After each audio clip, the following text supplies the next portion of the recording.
Every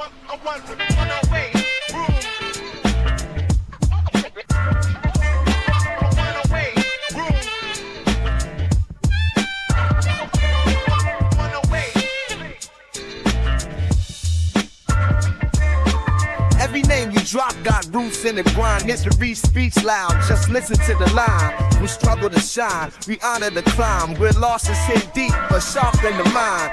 Real don't flex, they just move with weight. Welcome to the legacy, room A-108, go to the legacy. Yeah. Hey y'all, and welcome back to room A-108. I am Amber, and today the guys will be discussing the Bears' crazy win against the Bengals in their upcoming game against the Giants, along with the recap of the Dodgers' World Series win and the hot start from the Chicago Bulls. Don't forget to like, share, and subscribe. Now here are David and CJ with today's episode. All right, everybody, welcome back to room A-108. I'm your host, David. Joining me as always, my co-host, CJ. And on today's episode, oh, wait. Yeah, Amber took care of that part already, so now I don't. Somebody much more qualified and important did that already. I'm like right? Ricky Bobby, like I don't know doing my hands now. I don't know what to do with the intro. No, shout out to Amber. Thanks, Amber, for the intro. Thank you, Amber. Appreciate it. We've been saying we're gonna get Amber on camera for the longest, but we finally got her on camera. So, shout out to Amber. That's behind the scenes room A-108. So all the camera work that you see throughout all the seasons, that's all Amber. Shout out to Amber. Appreciate you. Yes. Appreciate you. Yeah. So we'll dive right into it. This week was a roller coaster ride, emotionally and even visually, from this week for the Bears. So, what is your hip shot reaction, man? Just what do you think? What are you feeling from that game? What's your first reaction? First of all, I was so upset even though they won because the damn game gave me a headache. What did I text you? Didn't I text you that? I remember I sent you a text. I was like, bro, I'm so hyped, but at the same time, I'm so pissed off right now. Oh, bro, I had a headache, man, for like 3 or 4 hours after the game. It was starting to look like it was like Washington all over again, right? Typical Just Bears. The way it was setting up, they come back and you give the Bengals an opportunity for the Hail Mary. But, as it started to progress, I was like, oh, with Joe Flacco, he's 41. You're already dealing with an AC joint sprain. He's not going to be able to get that ball down there. I was thinking they were going to do, a bunch of laterals or whatever because from where they were at, it was obvious he wasn't going to be able to get the ball to the end zone. I thought he'd get a little closer than that. It was like 20 yards short, though. It was at the 15 or the 20. So can't hate on him, no, man. But I'll dive in. My bad. I don't want to cut you off. He did his thing. He carved us up for damn near 500 yards. But it was good to see. For once, it was the first time in a long time that I can remember a Bears offense being the one that carried the game. For us, in our era, it's always been defense, special teams. Other than those 1 or 2 seasons, with Cutler and Marshall and Alshon and those guys. But yeah, it was good to see Caleb take hold of that game and and the offense put their foot down and say, not today for once, Yeah. And I didn't even realize it until I heard the post-game interview with Caleb. But we've gone through all types of adversity this year with our wins, even some losses. But the one thing we haven't overcome is we haven't come out on the winning end of a shootout.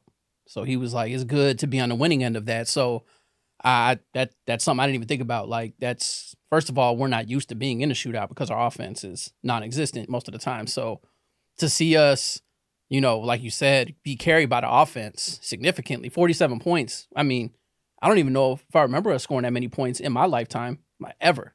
You probably have to go back to the 85 Bears era to see us score that many points. But no, like you said, man, I agree. It it was, like I said, I text you and I was like, man, I'm so hyped because we won the game. But I was just so pissed off because I saw everything unravel. And, you know what? Just I want to stop there. Why did we retain Hightower? Like, if you think about it, look at last year. We had a couple games where we lost because of special teams. So, like, what about him does Ben Johnson, like, hey, we're keeping you. We want to keep you on staff. And that was clearly the biggest Achilles. I mean, of course, defense had their issues, but our biggest Achilles heel is special teams. And it's been a couple times this year. So I don't, man, I was surprised. It came Monday and he was still on the coaching staff. You ain't the only person in the city that wanted him gone. Yeah. By Sunday night. Man. But I don't know. It was a little surprising to see, Eberflus's staff, get shown the door and he was retained. Usually you see, a clean sweep. I don't know what Hightower, did or said in his exit interviews that pleased, first Poles and Kevin Warren, and then Ben gets there and he's still like, yeah, let's keep him. I don't know. At the end of the day, I'm not expecting, Devin Hester type numbers from the return game when it comes to special teams, but at least be able to cover kicks. At least be able to get, snap, hold, kick off effectively and, not have, multiple kicks in the season that are getting blocked. And, it's, those type of things that are more frustrating for me when it comes to special teams than, just the return game. It'll pop when it pops. And funny enough, we actually had one that was a big return, but it got called back for a hold. So, those are the kind of things when it comes to special teams that irk me. The little things, not necessarily the returns, but yeah, it was good to see, like you said, the offense be able to, put up shootout like numbers and come away with the win. Refreshing. I want to take a moment in my fandom and do a shout out. This is the second time this season that the Bears were bailed out by a Michigan player for the win. Shout out to Jake Moody. Shout out to Colston Loveland. Go Blue all day. Just had to get that off my chest, man. So we all can stop the Tyler Warren, Colston Loveland comparisons for at least a week, right? At least, but still, Tyler Warren is still out here balling, man. I mean, I'm very happy with. Okay, so I don't want to be the pessimist, but Colston really had two big plays this game, which is great. I'm happy that he did, but it wasn't like he had a dominant game receiving, besides that. But regardless, I mean, we got him involved in the offense. He's now a threat that defenses have to key on. So I'm happy that hopefully this is his coming out party. So I don't know. Kmet keeps getting hurt. I think he participated in practice today, as of today. So I don't know if he was limited. I think he's still in concussion protocol, but I think Colston Loveland showed you enough in that game, not even just as a receiver, but he had some key blocks on some big runs. Those are the type of things that you're looking for when you're kind of deciding when and if he's ready, to take over the reins as, tight end one. And, like you said, Kmet keeps getting hurt. I wouldn't mind going forward if the guy that you drafted 10th overall at this point is now tight end one going into the second part of the season and into the future. Cole Kmet doesn't have any guaranteed money left on his contract. Yep. That's a cut candidate if I've ever seen one. I don't expect him to be on the roster next year. So at this point, what's the point in continuing to to have Loveland sitting behind him? Go ahead and prop him up there as tight end one and see how it goes. Yeah. I also want to touch on just something that it bothered me. It did bother me, and I put it on Facebook as well. We've been having issues. It's no secret putting the ball in the end zone in the red zone. And we did that this week. But I put on there, I don't like Ben had to go deep in his bag of tricks to get touchdowns, like a double reverse fake pass to the quarterback, and it's just I don't know. You can't depend on plays like that for efficient red zone scoring. I'm appreciative because it helped and, it got us the win that we needed. But I don't know. I mean, I guess it's still growing pains of the offense kind of gelling to what it's supposed to be. But like I said, I hope we're not going to be dependent on stuff like that in the red zone, because that's just not going to work when you start going against the Eagles and the Packers and the 49ers this year.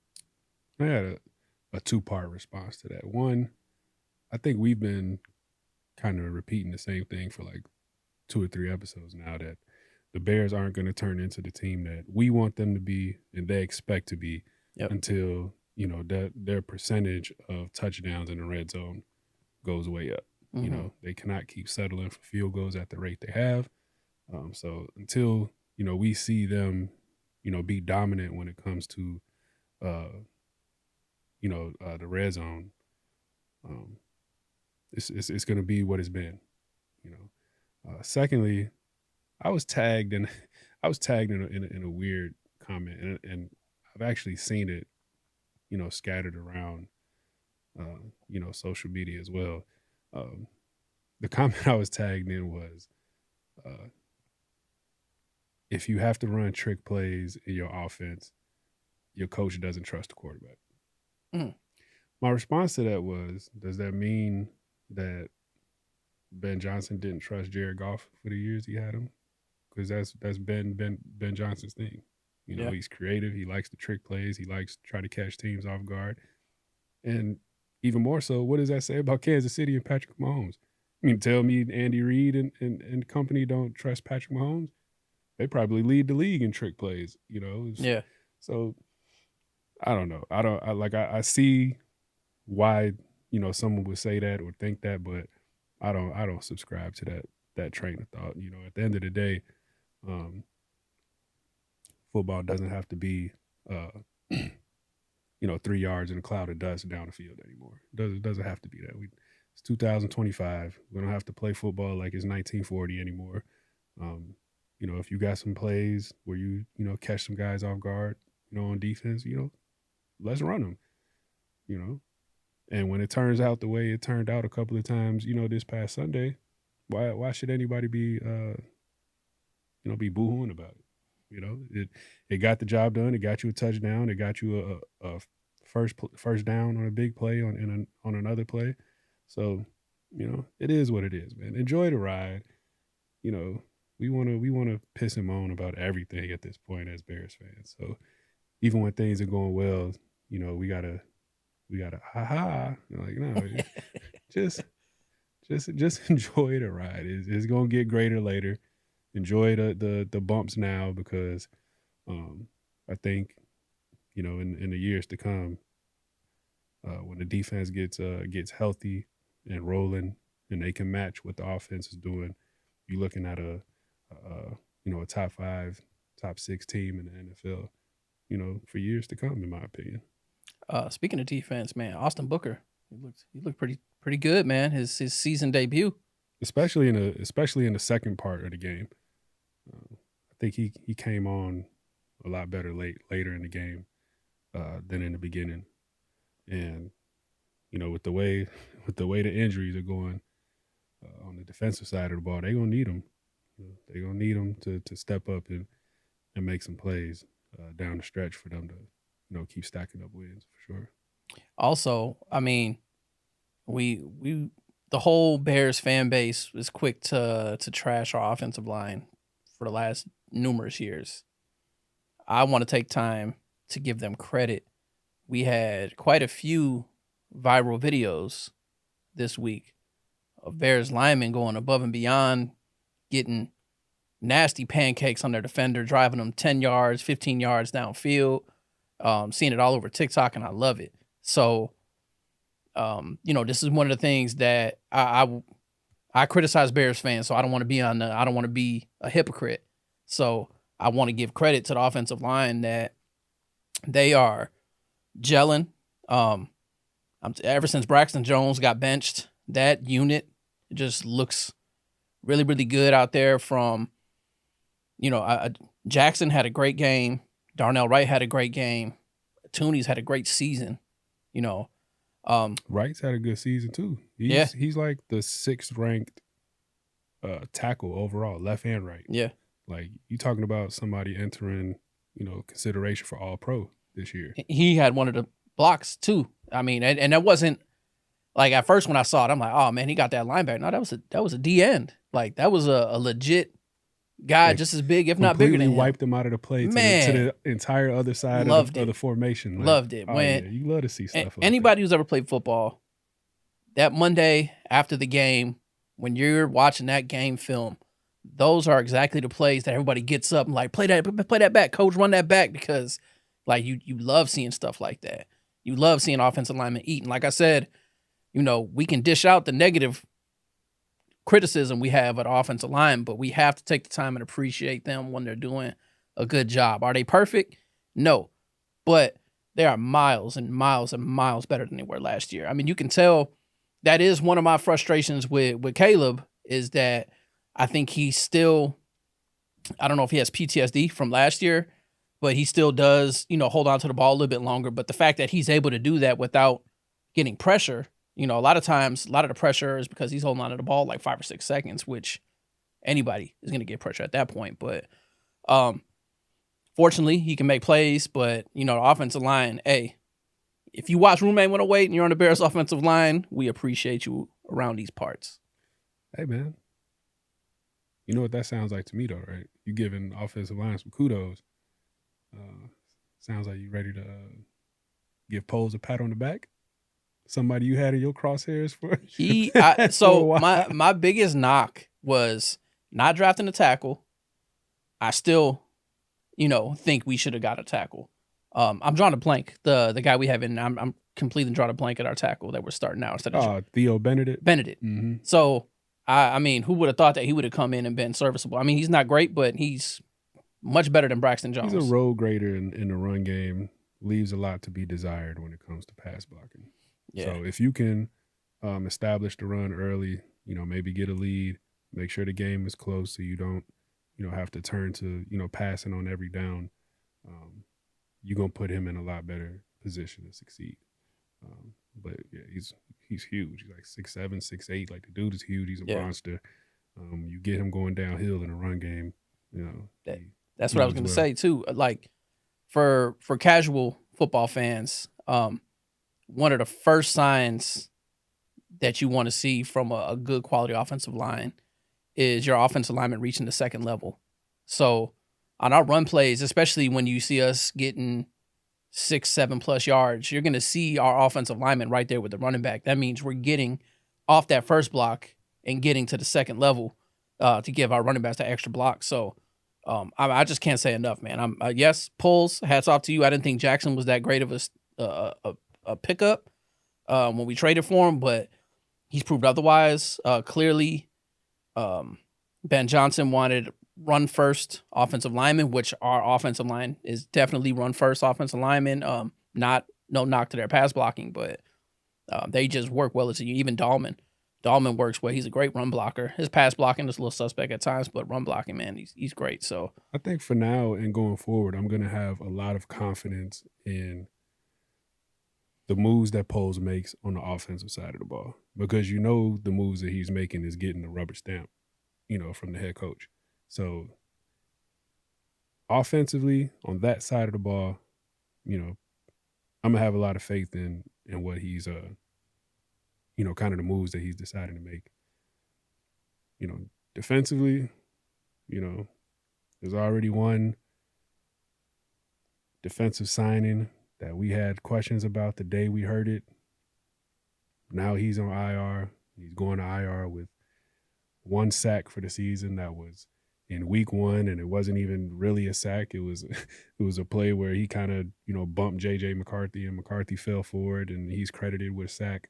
Wasn't a clean sack or a legit sack, in my mind. But that's just one of those things. When it comes to the additions that he's been been making so far on the defensive side of the ball. That's, I want to say, I read recently, I think they're like in the top 5 as far as salaries on defense. Like they're one of the most expensive defenses in the NFL, but we're not seeing nothing for it. And a lot of it is injuries. I will make that that caveat to where there's some big money guys, some guys that that you depend on a lot that are out right now. Like, I get it, but even when the team was mostly whole outside of Jalen Johnson, we were still seeing struggles. Yep. So, hopefully that gets turned around. Hopefully, if Dennis Allen is going to be here, for the foreseeable future, hopefully he's able to get his fingerprints on the guys that are here, and maybe with a tweak here or there, that turns around. But, it ain't looking good right now, man. It's the second time this season we've given up 40-plus points to an opponent. I mean, being a Chicago fan, we're just not used to stuff like that. So, yeah, it's different. It's different these days, but we asked for a more solidified offense, which we got, a more reliable quarterback, which we have for the most part, and Monungai, man, had a great game. Our running game looks great too. So, leading that into this week, got the Giants. So, another one that should be a win. I believe you and I both had us winning that game before the season started. Now, it's a lesser team. You're facing a lesser team than we thought they were facing. When we made those picks, before the year. There's no Scatterbo coming out there to run the ball. There's no Malik Neighbors out there, to catch. You got a rookie quarterback. I'm not sure if either one of us expected him to be starting by this point in the season. I'm not surprised that they turned to him, and put Russ on the bench. But still, a game that you playing at home against a team that you should beat. And, like people always said, if you want to be a successful team and a playoff contender, you beat the teams that you're supposed to beat. Yep. This is one of them weeks. They got to go out there and they got to handle business against a lesser Giants team. So we'll see what happens. I expect them to win. I picked them to win, before the season. I'm staying with it. And, we'll see how it goes. But I'm expecting a good showing by the Bears this Sunday. I'm gonna do something different, man. I'm gonna take my time to make this is my strong prediction for the week. So anybody that all my fan duelers and the online bettors on there, I will highly recommend taking the Bears with the points this week. I definitely see us pulling away this week. I can see us riding that high from last week. Our offense is clicking. I think we'll get Burden back this week. He practiced in full today. Yeah, he practiced in full today. With Loveland having the game he did, DJ Moore even had a more productive game. I feel like he watched our episode last week, the unreleased episode. But yeah, I can see us pulling away this week. I think this would be our most impressive win of the season. Should be. So anybody watching this, if you want David's prediction of the week, I don't know what the spread is, but I would take the Bears with the points this week for sure. So I definitely see that happening. Any complaints come Sunday afternoon, Sunday night, make sure you address those complaints. I am not a professional David's gambler. number in his inbox and not mine, please. Thank you. I am not a professional gambler, so I've lost very, very significant amount on FanDuel. But this is just, man, from time to time, I mean, I'm sure you get it. You just get an inkling like, man, I just got a feeling like. So I think like 2 weeks ago, one of my friends hit me up and they put a parlay in. And I think I told you this. They had, might have been 2 weeks ago, they had the Bengals beating the Jets in their parlay. And I was just like, I understand why. But I was like, but there's only been one team that's never won a game in history. So Jets are going to win eventually. So they're due for a win. And they've been in a lot of games this season. I was like, so I'd be careful with that. And it ended up being a game that they won. So not saying I know it all. I'm just saying sometimes you get an inkling and I'm like, I can see the Bears. Even if we don't blow them out, I can see us having one of those like, okay, we pretty much had control the whole game. Even if it's like a 10-point victory, it's like, okay, like they had, to me, it's going to be like us versus the Vikings week 1, except we didn't have the meltdown in the fourth quarter. Like, we didn't dominate that game. I mean, we dominated, but we didn't blow them out. I think I can see us having that, especially at home. Yeah, I can see that. All right, I had a question for you. Okay. I was on the way in. I was listening to Waddle and Sylvie, and they had a pretty good question that they were posing, and it was a simple question, but varying answers, and it was interesting. So, the question is: are the Bears a good team? Simple, straight to the point. Are they a good team? I think to answer that, man, I think it would just boil down to semantics, because it would a lot of it would be like, what do you consider good? So, is it fair to assume like good would be top half of the league? Is that fair assessment, or would you say in the top quarter of the league? I think if you in the bottom portion of the top half, I would still say that's average. Average, so that's still an average team. So what? Maybe like top 10? I think if you're talking about a good team, I think you at least have to be top 10 to 12. We're right there. Because there's not a lot of great teams. Yeah. There's every year, especially this year, so much parity this year. There's really only one or two great teams. Maybe you can argue a third, but everybody after that kind of just falls into the good category. So I think top 10, 12, I think would justify the label of a good team. I think we flirt with that 10 through 13 area with the way we've been playing. That said, I can also see us very easily only winning like 3 more games this year and being an 8-9 team where it's just average. So good. I'm gonna say no. But not just like a disrespectful no. It's more of I would say we're a strong, solid team. I think we're right on the cusp of saying good. I think if we win the next few games that we're supposed to win, I'm like, okay, yeah, we're a good team. I would say, so I guess it's fair if you said 10 to 12, if you're a playoff team, you're a good team. So right now we are not, right? Standings wise, we're not, because we're third in our division. So we're not a playoff team. But yeah, I say 10 to 12 because, each conference has 7 teams that make it. So you got 14 teams in total that go.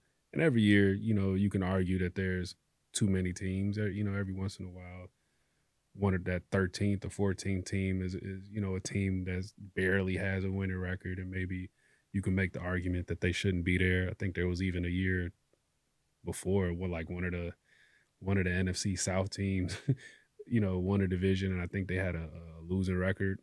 So every year, there's one of those teams kind of in that 13, 14 range where you can make an argument that they shouldn't be there. But yeah, I would say somewhere around that top 10 to 12, 9 to 12, somewhere in that general area is where I think you would have to land to be considered a good team. And, I think my answer to that would be similar to yours. It would be no right now.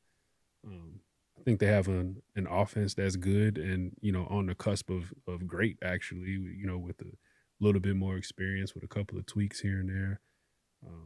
But their defense isn't good. Their special teams isn't good. So, like, when you look at them, as a whole, you kind of average it out. It's like, nah, they're not a good team. They're a team that's, been fortunate to win a couple of games that they have. And even the flip side of that coin is, a couple of the losses, you could argue that they were right there in those games. So, but in totality, I don't think that they're at that point yet where we can, stamp them as a good team. Hopefully, we'll see how this Sunday goes, and some of the games after that, maybe we looking in, in a few weeks and we are ready to say, yeah, they're a good team. But I don't think so at this point. In week 10, we'll see. I'll be curious to pose that question again. Week 14. See what our answers be then. That's one of the good things about having just a podcast or anything documented at that point, because I mean, you're on the record for saying it. I'm not you. I'm just saying us in general. So we circle back and that's why I love, man. That was I love the fact that we did the predictions before the season started, so we could circle back and say you just trying to see where we're at now compared to what we predicted. And I mean, even it's just although the record is kind of where we're at, the wins are just and losses are a little quite different than what we thought. But no, I'm with you. I agree. I'm not ready to say good yet. I think we're on the cusp of it. So a couple weeks we'll circle back and see where we're at with it. Yeah, and we'll see what this week has in store. We both have this upcoming game against the Giants as a win. There's a couple of games after that. I think there's the Rams-Niners game in that 3:00 window should be a good one to watch. Sunday night game, Steelers-Chargers, that could be a good one. And then I'm most looking forward to the Monday night game, Eagles-Packers. So some good games, and then they ending the week on a high note. But moving on, the Dodgers become the first team in a minute to go back-to-back. Yeah, the new Yankees. The new evil empire. What were your thoughts, man? Do you have any on them securing the back-to-back and trying to come back next year before the lockout and do a three-peat and see what happens? I mean, I was disappointed. I was definitely rooting for. I mean, we both rooting for Toronto. But I mean, if you're gonna spend $1 billion on your roster, I mean, you better win. At one point, I mean, you got to win at that point. And Ohtani, I mean, when you have him on your team, I mean, you're always gonna be in the race. So, I will say this though, between this series and the 2001 World Series, it's tough. This is one of the better series in baseball in general that I think I've ever seen. I mean, you had the game that went 18 innings and Game 7 going extra innings. I even text you. I was just like, man, I felt like something was gonna happen. I'm like, man, has a World Series ever ended on a walk-off? And I was hoping that. And then Vlad, he hit that double. I was like, oh man, but man, Dodgers played that perfect, man. They played that perfect. I was just like, oh well, that's why they're the big dogs, man. But I enjoyed it. Like I said, I've mentioned in the episode, I love playoff baseball. It's different. Every single bat matters. Every single pitch matters. Everything is just intense. Like you just feel it. Everything, you feel all the emotion. And it was a great series. Although I wanted Toronto to win, I wasn't hurt that they didn't win, I should say, just because I really don't care. But I just wanted the Dodgers to lose. But what about you, man? How'd you feel? Shout out to the Blue Jays, man, because even with all of the kind of hoopla that the Dodgers have gotten the last couple of years with everything that they've invested and poured into their team, there wasn't a lot of people, who were even giving Toronto a chance. It took them to Game 7. They had it won too, man. Yeah, this was actually one of the more like exciting and enjoyable series in totality, this World Series this year. It goes 7 games. But the thing about when you playing teams like the Dodgers is when you go up on them, you got to put your foot on those teams' necks. Yeah. Toronto wins Game 1 in a blowout fashion. They come back and drop the next 2. And then the Blue Jays' second and third wins of the series were by 4 and 5 runs. Yeah.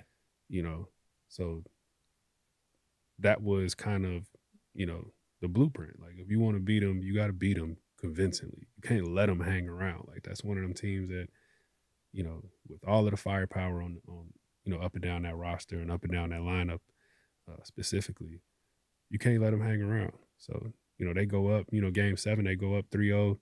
Bo Bichette hits a 3-run home run, and, things are looking good.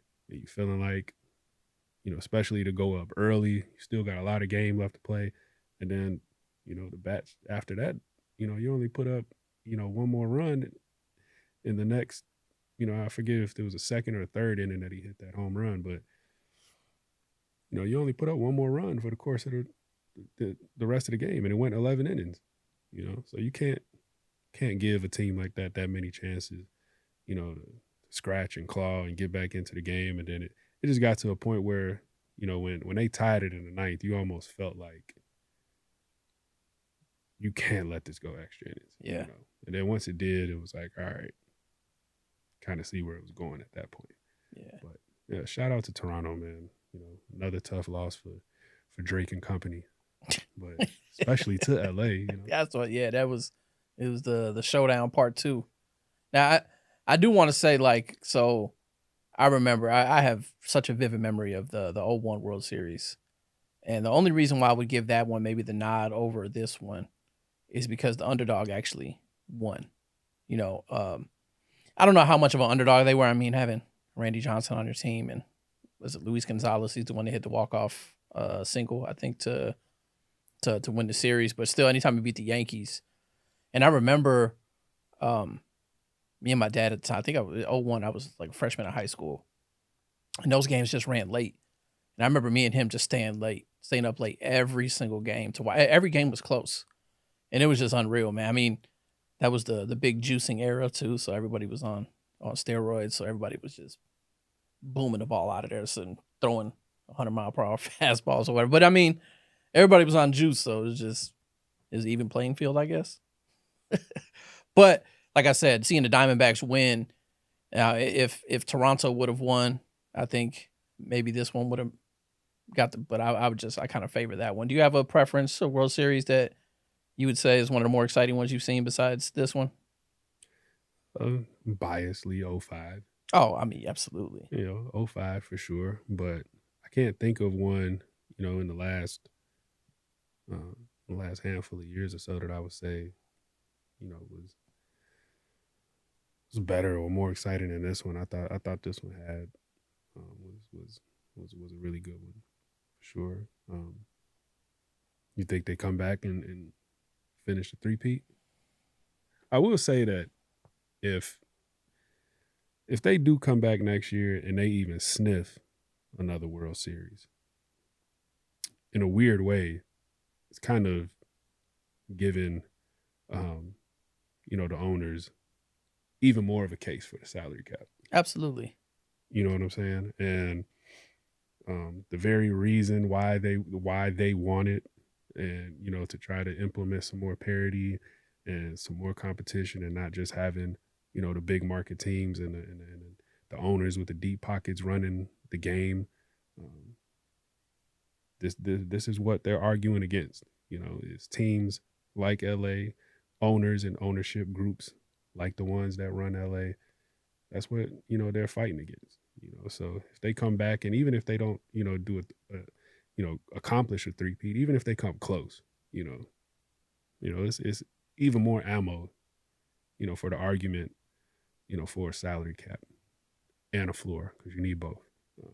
So people like Jerry Reinsdorf can't continue to skate by with $80 million payrolls, and the top spenders are 300 plus.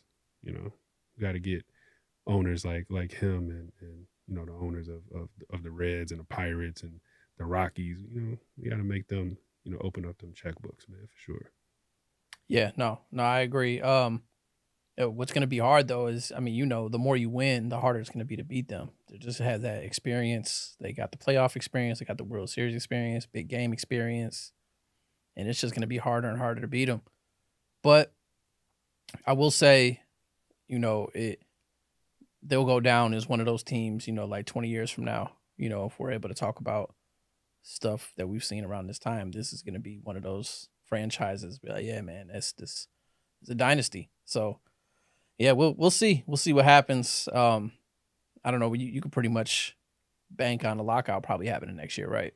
I mean, they're far after next season. Is absolutely happening, in my opinion. I don't see any surprise mending offenses, and Yeah. you know, in the league and the union coming together and you know deciding that they want to stop fighting and making an agreement happen. I don't see it. You know, think they're heading towards another one, and hopefully it's not you know detrimental to their fan base, and we'll see what happens. You know, when they win and if they you know decide to come to an agreement, but they can't continue the way you know the game is being run you know right now, and it sucks because from a just a pure the way the game is being played, I think is at a point now where you know in my opinion I don't think it's been better. You know, with a lot of the rules changes, the game is at a faster pace. Yep. You know, you're not talking about 4-hour 9-inning games anymore. A lot of these games, you know, 9 innings they get done in you know 2.5 hours, 2 hours 15 minutes, stuff like that. It's not just the you know the 3 true outcomes anymore. You're not seeing dudes up there stepping out of the box a million times just to walk or strike out. You know, the pitch clock is doing you know what it's supposed to, and some of the things you know with the shift and all of that. You know I like all of the rules. You know, I'm a fan of anything to make the game more appealing, more exciting, and you know more appealing, especially to the younger fan base, because that's what continues to grow your game. Yeah. You know, 50, 60, 70-year-old fans can love it all they want, but you know, sorry to burst the bubble, they're not here for many more years. You know what I'm saying? Like who's gonna be the ones to you know to be here after they're gone to continue to watch the game and push the game and grow it. You know, so yeah, I'm a fan of all of that, but unfortunately there's a stoppage coming. So, but we'll see what happens with it. Yep. So we'll see. So before we go, I want to touch on fellas on your hat. Are you ready to jump on the 90s Bulls are back bandwagon or Absolutely not. Absolutely not. I mean, what is 6-0, 5-0? What is it? 6-1 after last night. Oh, they ended up losing. Yeah, but no, they won. They were 5-1. They ended up coming back and beating Philly last night. So I'm saying we started off. What was it? 5-0, I think. 5-0. Yeah, 5-0. So, no, we were talking about it before we got up here. But yeah, what do you think of this team? They're a fun team. They're a team that's easily likable. You know, with the way they play, they're not dependent on you know 1 or 2 guys. You know, any 3 to 5 guys can beat you. You know, on a given night. You know, whether it's you know Giddey, whether it's Buzelis, whether it's Vooch, you know, whether it's Kobe White when he comes back. You know, it's guys are, you know, taking turns, you know, kind of affecting the game. And that's cool to see. That's fun. You know, when you're playing at a fast pace. And it's not just, you know, 1 or 2 guys, you know, being, you know, uber ball dominant, you know, like Zach and DeMar were when they were here with that group. But come on, man, I'm a jaded Chicago fan who unfortunately 2 of my favorite teams are owned by the same person. So I am not eager to jump on any bandwagon, you know, of any of the teams owned by Jerry Reinsdorf. They have to put some consistent success on record before I'm able to put my feelings on the line and my emotions on the line again, like years past. So, but you know, kudos to them. None of what I just said is the players' fault. So I'm not holding that against them. They're fun to watch.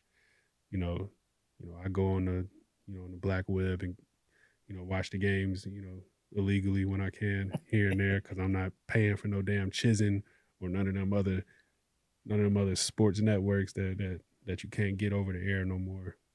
Ain't doing none of that. So yeah, you know, shout out to them. Hopefully they keep playing and you know playing hard and racking up the wins, and you know I'll continue to tune in, but I'm not you know diving on that bandwagon just yet. No 90s Bulls return, huh?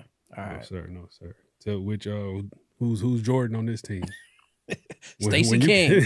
Stacey King is the GOAT announcer on this team. Oh man, he's probably one of the best things other than Buzelis. He's probably the best thing going for that team, man. And that's sad when it's your color analyst on TV. Man, he is. I'll tell you what, if we ever must see, must listen, you know.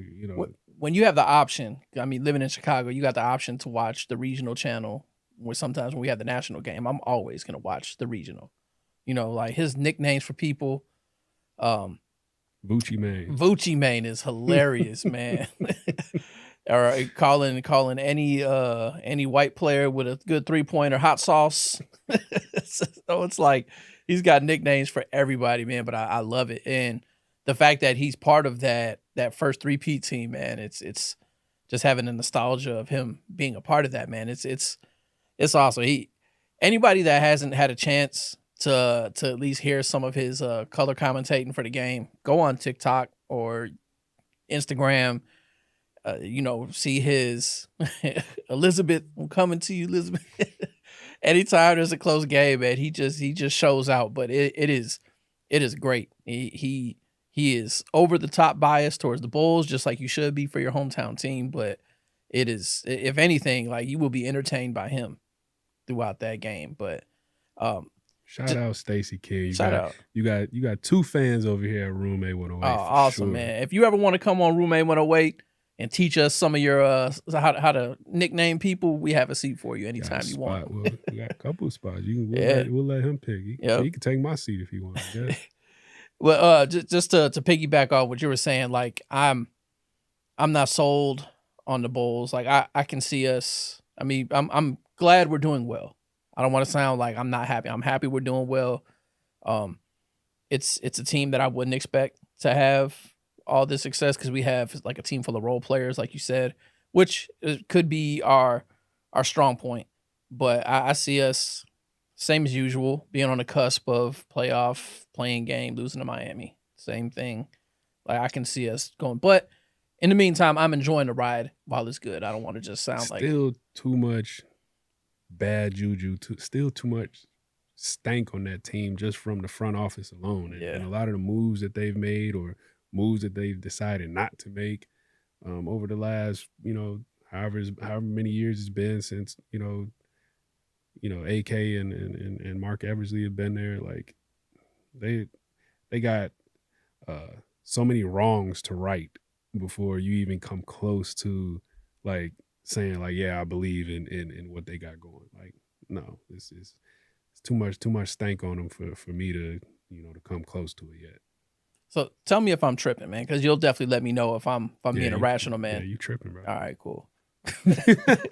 No, so I it's weird because like I want us to win, but I feel like if we win, not saying the championship, but if we're successful more so than we usually have been, I feel like this is one of those things that Reinsdorfer's like, this justifies him not thinking he has to spend top dollar on his players and still get success. Just like what he does with the White Sox. He feels like, I can win by paying less or whatever. Like, no, man, you can't. You got to pay. You got to, especially as much as with these TV deals now, I mean, they're getting more money than ever. Role players are getting more money than superstars were 5-6 years ago. So I'll take it a step further. If they continue to have success, even more so than just, from a money and a salary standpoint, will that, kind of give false hope to the front office? Yeah. It's kind of like the way, and I know you for sure, a lot of people thought about that Bears team last year. When they were off to the hot start, and a lot of people wanted Eberflus gone, and it's like, man, but if we want them to win, but if they continue to win, then they keep this dude, and it's like, get him out of here, man. Yeah, man. It's like, dude, sometimes you can't have one without the other, but yeah, no, I definitely see where you're coming from with that. But Jerry gonna Jerry regardless, man. It don't matter if they win, lose. Jerry gonna be him until he go to meet his maker, bro. So that's the only thing that's gonna change what's going on at 35th and Shields and what's going on over there on the west side is when he's no longer running things, for either one of those teams. So, Yeah, and I don't like to be one, to pray or wish on anyone's demise or, them no longer being here. I don't want the bad juju on my end or the bad karma that will come with that. So I'm not going to hope for it. I'm not going to wish for it. I'm just waiting for it to happen, basically. yeah, and I mean, people like to blame Krause for the downfall of the 90s, but he had a boss, and that boss could have very well told him that, no, we're not blowing up this team. And, Reinsdorf he went along with it, man. He fell in love with, what's the guy? What was the guy's name? I'm drawing a blank. The Iowa State coach ended up being Phil Jackson's successor. Not Hoy, because it was two Iowa State, not Hoiberg, but Tim Floyd. Tim Floyd. Yeah, the one with the first baby bulls. Eddie and Tyson's coach. So I don't know. I hope we keep winning, but like I said, AK and Billy got to go. I'm sorry. A lot of people like Billy. I mean, he's a good coach, but he's just not. I don't think he's the answer for the Bulls. AK's got to go. But at the same time, the people that we don't have a lot of faith in, they all secretly signed extensions. Billy got an extension. From the sounds of it, from some of the reporters that have tapped in, with the Bulls, it sounds like AK got an extension. So crazy. It's just like that's the stuff that we got to deal with and live with when it comes to, being a Chicago sports fan, bro. That's crazy. I'm just happy that, the Bears, finally seem to be doing things, different than years past. So just keep our fingers crossed that they continue to, go in the right direction. That's for sure. But anything else? Nah, man. What about you? You got anything else you want to add before we head up out of here? Nah, man. I think we covered enough for this week, bro. All right. Well, once again, shout out to Amber for bringing us in with the intro. Yeah. So yeah, until next time, we'll have another intro from Amber, so we can expect that regularly now. It's not just a one shot deal. So keep it going, keep it flowing. She put pen to paper, signed the contract. Signed the contract. That's what you gotta. That's what you signed up for. All right, everybody. We will catch you next time. Thanks for tuning in. Yes, sir. I want